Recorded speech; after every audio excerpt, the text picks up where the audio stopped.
Markets हो गए, सवलानी sir के पास चले, इंतजार कर रहे हैं सर। एस्ट्रल लिमिटेड के chief financial officer CFO Hiranand Savlani साहब स्क्रीन पे। सवलानी सर, Q4 में अपनी चर्चा हुई थी नतीजों के बाद। मैं काफी कुछ वहां से कनेक्ट करते हुए आगे बातचीत करना चाहूंगा ताकि रडार पर रहे। नतीजे स्क्रीन पे रखिएगा। आय 1.5% गिरी थी, ईबिटा 14% गिरा, मुनाफा साल दर साल 33% का डिक्लाइन। तो सवलानी सर, एक और दिक्कत ये हो गई कि एक और quarter of disappointment. Revenue flattish है, ऑपरेशनल दिक्कतें कंटिन्यू करती हुई। अच्छा, लास्ट क्वार्टर के एंड में पोस्ट Q4 जब अपनी चर्चा हुई थी, मेरे ख्याल से मई का टाइम था, सरदर्द अपने लिए और आपकी इंडस्ट्री के लिए वो था पॉलीमर की गिरती कीमतें। क्या यही रीजन है इस क्वार्टर भी जो ठंडा परफॉर्मेंस नजर आ रहा है? पॉलीमर की प्राइसेस ही अभी भी अनचेक्ड हैं, अभी भी दबाव कंटिन्यू हो रहा है, लिंगर कर रहा है, वहीं से नतीजे खराब हुए, रीजन कुछ और है? नहीं आशीष जी, आपने सही पकड़ा। अगर आप देखोगे तो वाई बेजिस पे Q1 के अंदर पॉलीमर 14% माइनस है। ठीक है। तो अगर पॉलीमर 14% माइनस होगा तो डेफिनेटली वो इफेक्ट तो देता ही है आपके टॉप लाइन के ऊपर। और जब आपकी टॉप लाइन कम हो जाती है तो ऑटोमेटिक आपके खर्चे जो है वो तो वहीं रहते हैं, तो उसकी वजह से वो प्रेशर आता है EBITDA के ऊपर।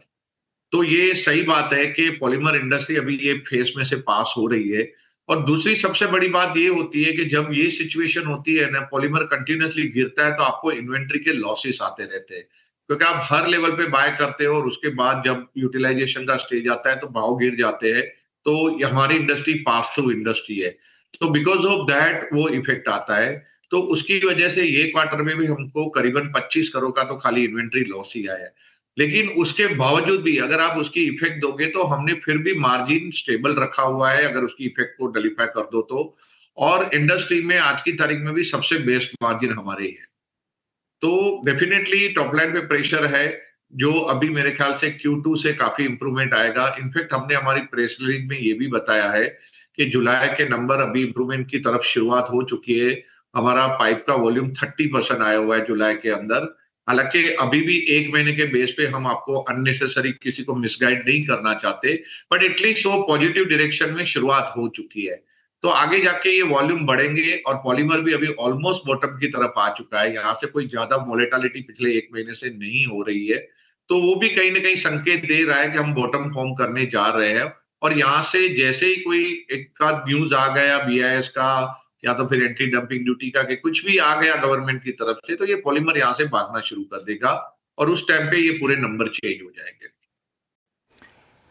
पॉलीमर की कीमतें साल दर साल 14% गिरी, तो उससे एक तो इन्वेंट्री जो कैरी कर रहे थे उसकी मार्क टू मार्केट में दिक्कत आ गई। दूसरी तरफ क्योंकि आपकी रिलीज कहती है कि इस क्वार्टर के वॉल्यूम्स बुरे नहीं थे, तो इसका मतलब है सारा का सारा डेंट फिर रियलाइजेशन ने ले लिया, इसीलिए शायद वो ऑपरेशनल परफॉर्मेंस और मार्जिन कॉन्ट्रैक्शन था। अच्छा सवलानी सर, लास्ट क्वार्टर था वो ईयरली क्लोजर का, तो मई में आपके नंबर्स आए थे, तो अपन की चर्चा मई में हुई थी, तब एक रे ऑफ होप जगाई थी आपने कि Q1 में प्राइसेस गिरना बंद हुए हैं। तब एक बात मेंशन हुई थी कि रिलायंस ने 2-2.5% पॉलीमर की कीमतें बढ़ाई हैं, तो प्राइसेस उसके बाद हो सकता है स्टेबलाइज हो। तो वो मई मिड से लेकर क्वार्टर एंड तक या अभी तक वो प्राइसेस स्टेबलाइजेशन की तरफ बढ़े हैं या अभी भी पेन पॉलीमर प्राइसेस पे दबाव का कंटिन्यू कर रहा है? तो देखो, जुलाई से ऑलमोस्ट आप बोल सकते हैं 20 जून से प्राइजेस स्टेबल होने की कोशिश कर रहे हैं और अभी भी उसमें कोई ज्यादा वॉलेटिलिटी आई नहीं है।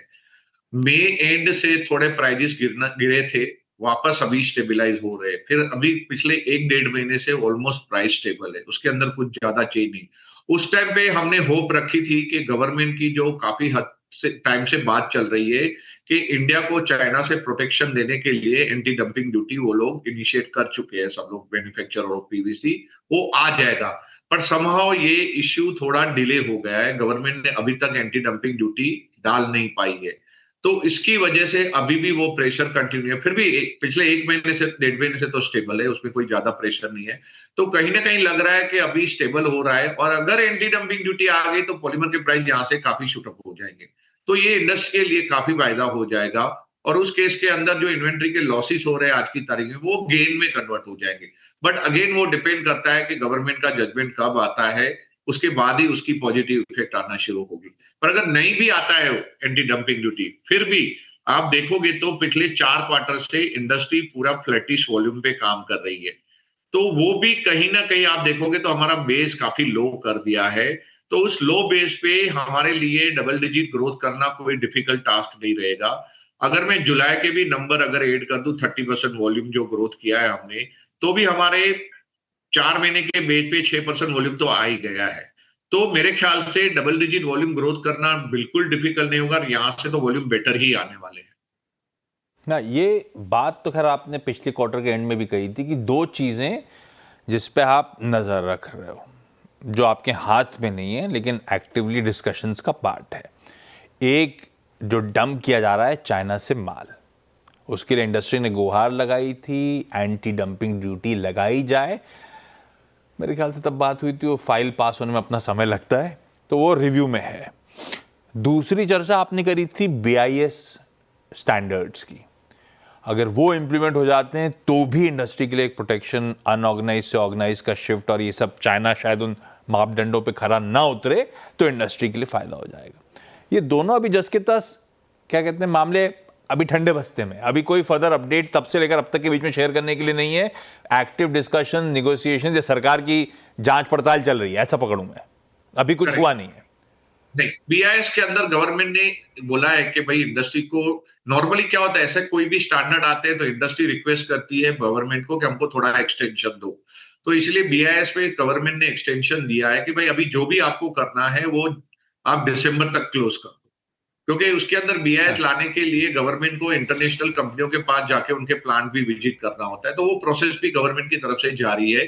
तो गवर्नमेंट ने बोला है कि अभी हम दिसंबर तक ये सब प्रोसेस खत्म कर देंगे और दिसंबर से BIS मतलब इम्प्लीमेंट कर देंगे। अभी आज की BIS मतलब अभी BIS मतलब अभी कोई मापदंड नहीं है हमारे यहाँ पाइप इंडस्ट्री के लिए। जब ब्यूरो ऑफ इंडियन स्टैंडर्ड कुछ मापदंड मंजूर करेगा तो वो इंडस्ट्री में इंप्लीमेंट किए जाएंगे, ऐसा अपना थ्रेशोल्ड ऊपर कर देंगे अपन, ऐसा है क्या? पाइप के अंदर तो BIS है ऑलरेडी, लेकिन जो पाइप का रॉ मटेरियल है ना, जो रेजिन जो चाइना से अभी आज की तारीख में डंपिंग हो रहा है, उसके लिए BIS नहीं है। तो अभी गवर्नमेंट बोल रही है कि उसके लिए भी BIS लाओ, तो क्या है, चाइनीज कंपनियां अपने आप ये मापदंड से बाहर निकल जाएगी, और इंडियन इंडस्ट्री को जो प्रेशर आ रहा है वो इंडियन इंडस्ट्री प्रेशर में से बाहर निकल जाएगी। पर चाइना तो कहते हैं हर तरह का माल बनाती है, इंडियन स्टैंडर्ड्स को तो आराम से लांग जाएंगे, ऐसा थोड़ा ना है। वो टाइम लगेगा ना, ओवरनाइट तो कुछ होगा नहीं। हाँ। और अगर वो मैच भी कर देते हैं तो देन उसकी प्राइस बढ़ जाएगी। अभी आप सस्ता बना के बेच रहे हो क्योंकि वो स्टैंडर्ड फॉलो नहीं कर रहे हो।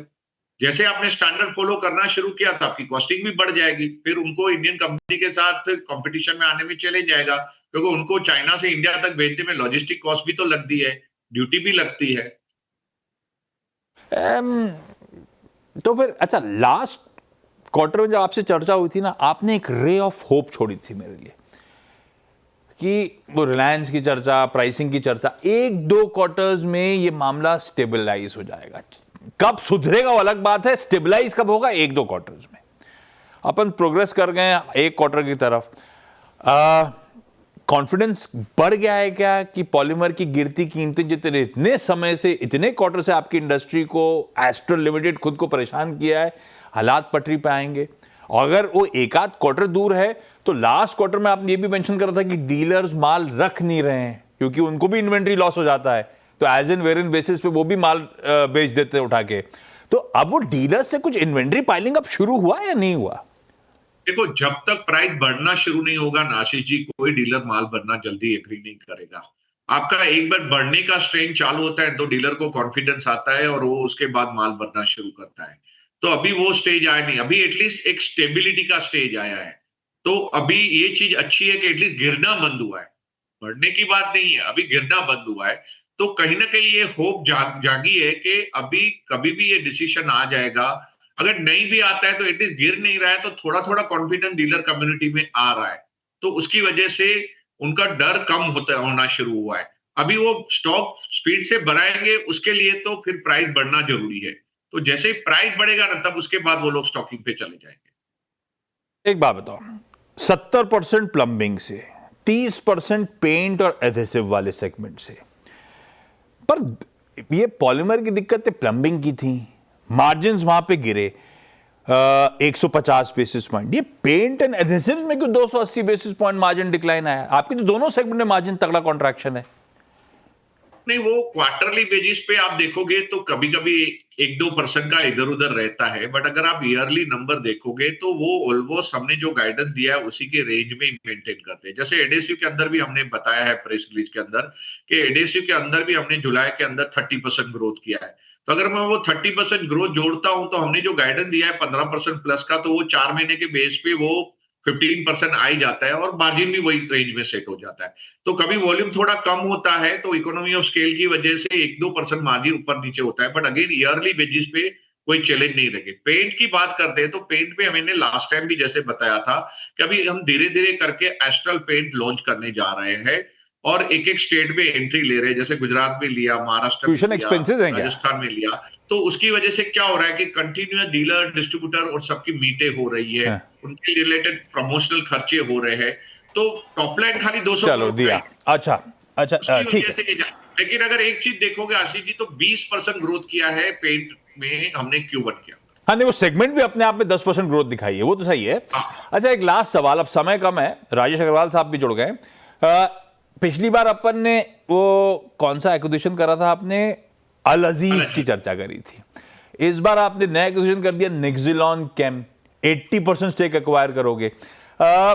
ये बेसिकली आप बैकवर्ड इंटीग्रेशन में हो, वो मेरे ख्याल से सीवीपीसी रेजिन्स बनाने की तैयारी कर रहे हैं, उसके लिए मैन्युफैक्चरिंग प्लांट लगा रहे हैं, है ना? तो एक तो आप लोग उसमें हर जगह खबर थी कि 120 करोड़ रुपए में खरीदा, कि खरीदा तो शायद 80,000 रुपए पार वैल्यू पे, 120 करोड़ रुपए आप इन्वेस्ट कर रहे हो। क्या मामला क्या है और क्या फायदा देगी आपके लिए? कितना आपका सेविंग होगी इनपुट में? अच्छा आशीष जी, मैं समझाता हूँ कि ये कंपनी है ना बेसिकली नई फॉर्म की गई है, उसके अंदर उसका कैपिटल 1 लाख रुपए का है। तो हमने उस कंपनी में हमने बुलाया कि हम इसके अंदर स्टेक ले रहे हैं, क्योंकि नई कंपनी फॉर्म नहीं कर रहे, वो ऑलरेडी कंपनी फॉर्म थी, उसके अंदर 1 लाख रुपए का कैपिटल था। तो 80% के हिसाब से हमको पार वैल्यू पे 80,000 में ट्रांसफर किया। अभी नया इन्वेस्टमेंट दोनों पार्टियां कर रही है, क्योंकि अभी तक तो कोई एकदम इन्वेस्टमेंट हुआ नहीं है। 120 तो करोड़ बिकॉज में ऑफ हमारा दैट कितना हमने होगा? ये ये 120 अंडरस्टैंड। अभी अंडरस्टैंडिंग हो गई है, क्योंकि उसमें लिखा था 100 अगले 60 दिनों में कैपिटल स्ट्रक्चर डिसाइड होगा। अपन कितना खर्च करने वाले हैं? तो हमने रफली अभी एस्टिमेट किया है, एग्जैक्टली वर्किंग हो रहा है, 150 करोड़ का अच्छा। कैपेक्स है टोटल मिला के। उसमें हाँ, अगर 80% वर्कआउट करोगे तो 120 करोड़ होता है। तो हाँ, हम लोग 120 करोड़ डालने जा रहे हैं, उसके सामने 40,000 टन की कैपेसिटी बिल्टअप कर रहे हैं। आज की तारीख में अगर आप दूसरी कॉम्पिटिटर देखोगे इसके सीपीवीसी रॉ मटेरियल के, तो मोटा मोटा 25% इबिटा पे काम कर रहे हैं। ठीक है, तो अगर ये इतना हमको 25% नहीं, मैं तो बोलता हूँ 15-20% का भी अगर हमको बेनिफिट हो गया तो हमारे लिए तो रॉ मटेरियल इतना सस्ता हो गया, तो हमको वॉल्यूम गेन करने में हेल्प करेगा। दूसरी आशीष जी, सबसे महत्वपूर्ण चीज ये है कि आज की तारीख में हम इंपोर्ट पे डिपेंडेंट है सीपीवीसी में, तो उसकी वजह से हमको हाँ, 3 महीने की इन्वेंट्री स्टॉक में रखनी पड़ती है रॉ चलिए वो मटेरियल। ठीक है। अभी अभी तो तो वो नतीजों पे रॉ फोकस मटेरियल है। की कॉस्ट की हाँ, पूरा वर्किंग कैपिटल हमारा बच गया, तो उसी में प्लांट खड़ा हो गया, तो हमको नया इन्वेस्टमेंट करने की जरूरत ही नहीं पड़ी, वर्किंग कैपिटल सेव हुआ सवलानी सर का जमा। कॉन्फिडेंस जस का तस बना हुआ है, कॉन्फिडेंस हर स्टेटमेंट में है। पर अभी क्या शेयर होल्डर थोड़े से घबराए हुए से हैं। ऐसे में राजेश अग्रवाल सर को जोड़ते हैं। राजेश सर, सवलानी सर तो और हमेशा की तरह एकदम कॉन्फिडेंट, और धंधे वाला अगर कॉन्फिडेंट नहीं होगा तो हम और आप कैसे होंगे? पर अपने लिए सरदर्द क्या हो गया? सारा मैक्रो एनवायरमेंट, वो पॉलीमर की कीमतें नहीं अरेस्ट हो रहा, डाउनफॉल, सरकार कोई स्टेप उठाए तो इंडस्ट्री को फायदा होगा, वो बीआईएस, वो एंटी डंपिंग, अभी वहां पे कोई फैसला अपने हाथ में कुछ नहीं है। समय करूं क्या फिर एस्ट्रल में? गुड आफ्टरनून आशीष जी, आपने सही कहा कि दिक्कतें बहुत है, सिर्फ एस्ट्रल के साथ नहीं, सारी इंडस्ट्री के साथ, फिर वो हाँ, चाहे पॉलीमर के प्राइसेस हो, वॉल्यूम्स की हो। लेकिन आगे आने वाले दिनों में जिस तरीके से जुलाई में इन्होंने बढ़त दिखाई है और पीवीसी के प्राइस भी स्टेबल होते हुए नजर आई है, मैंने कोई 1-2 इंडस्ट्री के लोगों से भी बात करी थी, उन सब चीजों को देखते हुए मुझे लगता है कि जो भी नेगेटिव्स थे इस भाव में, जो कि ऑलमोस्ट 52 वीक लो के आसपास है, डिस्काउंटेड है, और जो वॉल्यूम्स बढ़ रहे हैं, प्राइसेस स्टेबल हो रहे हैं, प्लम्बिंग में इनकी कैपेसिटी बढ़ गई है। और सबसे अच्छी बात इस कंपनी के साथ ये है कि 490 करोड़ के आसपास कैश और कैश इक्विवेलेंट इनके पास बैलेंस शीट में है, तो जो बैलेंस शीट को बहुत स्ट्रांग बनाता है। और आने वाले दिनों में वो इन्हें और भी अधिग्रहण या बैकवर्ड इंटीग्रेशन वगैरह के लिए सहायता देगा। और जिस तरीके से पेंट में ये न्यू लॉन्चेस की बात कर रहे हैं, मैं समझता हूँ कि शॉर्ट टर्म में हो सकता है कि कुछ दिक्कतें हो, उसको मैं नकार रहा नहीं हूँ, क्योंकि हाँ। अभी सरकार की तरफ से कोई कदम उठाए नहीं गए हैं एंटी डंपिंग वगैरह को लेके। लेकिन लंबी अवधि में मेरे हिसाब से ये जो भी नेगेटिव से डिस्काउंटेड है, भाव यहाँ में आ से गए। थोड़ा सा भी अच्छा। सुधार आ सकता है। परफेक्ट। चलिए Rajesh sir thank you, Sablani sir thank you. आप जाते जाते मुस्कुरा तो दो आप, अब सब कुछ भाव में है, अब ज़्यादा घबराने की ज़रूरत नहीं है।